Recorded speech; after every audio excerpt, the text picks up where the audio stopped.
Talk about your bad luck, Prof. Ock. Oh, shit. Are you okay? I didn't mean to... Hey, thanks, pal. Let's get this guy webbed up. What? No, are you trying to hurt this old man?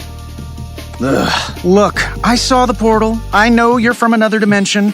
Got way too much experience with that, especially lately. So, trust me, I'm the good guy here, and Mr. Mechanical Arms is not. You got glowing red eyes, man. How am I supposed to...